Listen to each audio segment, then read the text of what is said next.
There is some anti-marriage propaganda going around on TikTok. This video is going everywhere. I cannot ignore it any longer. If you're watching, you can see it. If not, I will describe. If you're only listening, I will describe what's happening. A pretty young girl, nice looking, happy. She puts an engagement ring on the wrong hand, actually. And then every time she puts it on, she sees a vision of herself cooking, cleaning, being barefoot and pregnant, holding a baby, working so hard, and she puts it down. She says, "No, thank you. I'm out. Don't need that. Don't want marriage." And the thing about this clip, people are saying, on the one hand, this is not true. This is not true. That's not what marriage is like at all. And on the other hand, obviously, people on the other side are saying, that is what marriage is. That's why you got to flee. And the reality of this clip, of this anti-marriage propaganda is, it's half true. It's half true in that when you get married, you will be cooking and cleaning. And if you're a good wife, you'll be cooking and cleaning and having babies and taking care of the babies and keeping a home. And you will be doing all those things. Some are pointing out, well, you're doing a lot of those things anyway, even if you're not married. Cooking and cleaning at the very least, doing laundry. Yeah, that's true, but it's not even in the same stratosphere. Okay, the amount of just laundry that exists when you have even one baby. Not that I know much about this. It's not like I've ever done probably a single load of laundry at my house, but I see it. I see my wife. My wife does a lot of it. She works very, very hard. That's true. You do all of that. And there is joy that comes from that. The real answer to this anti-marriage propaganda is, what else would you be doing? And the setting for the video is so perfectly telling here, because it's at a nice looking little brunch spot. That's where it is. Nice little outdoor patio, cafe, sitting at a table. That's where the guy's proposing. And that is the alternative. If you don't want to get married, if you don't want to have a baby, if you don't want to commit to religious life, and marriage isn't for everybody, if you don't want to consecrate your singlehood to something greater than your own pursuit of pleasure, then you're just going to have a lot of brunch. And you know what? At every single discrete moment, the brunch is going to seem more pleasant than getting married and having a baby and raising a family, until it's not at all, until it's misery-inducing, and until you realize that the family is this joy that I couldn't even possibly express. So I get home from work. I've been on the road. I've been working hard. My wife, she's been working very hard. We sit down. We're just so bone tired.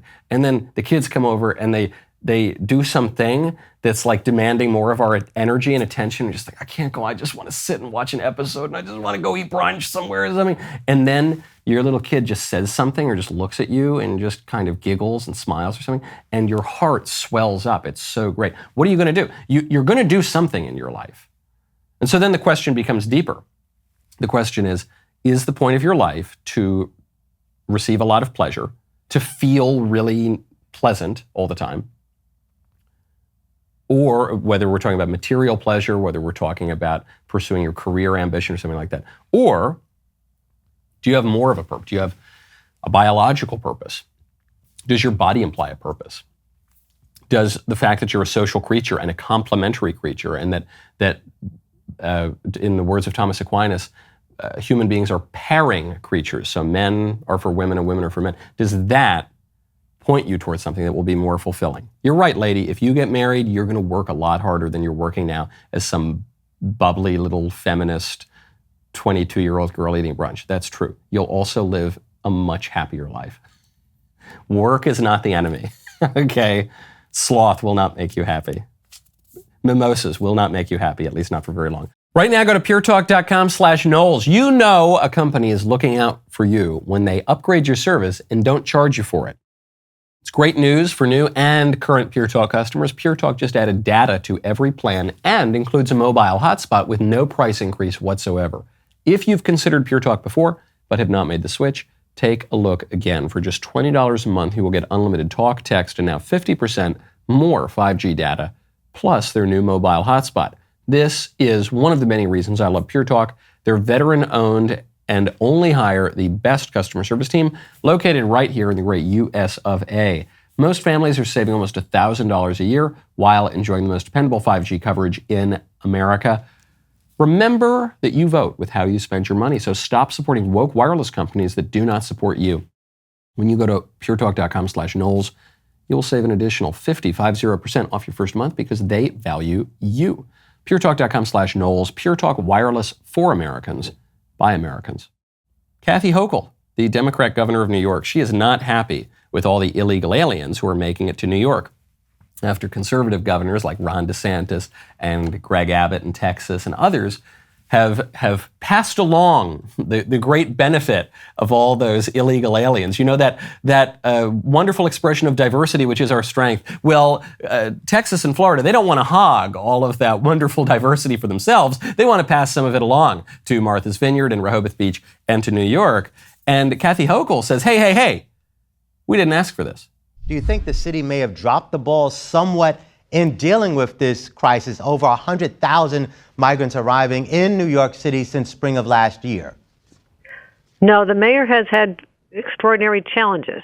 He didn't invite all these individuals in. I think there was an expectation that not so many would be allowed to come to the border or that they'd relocate in other states. So no, this is nothing anyone could have anticipated, and it's been an enormous challenge. We didn't ask for this. No one could have anticipated this. You literally asked for it. You and Eric Adams and many Democrats who preceded both of you in New York have asked for it when you have described New York as a sanctuary state, when you describe New York City as a sanctuary city. That is the same thing as telling illegal aliens, come here. You're not welcome in other parts of the country. You are welcome here. Please come here. But they say, please come here, when they don't think that the Florida governors are going to help those illegal aliens who generally don't have a lot of money make that long voyage. It's very easy to say, please come here when you're 1,000 miles away or more.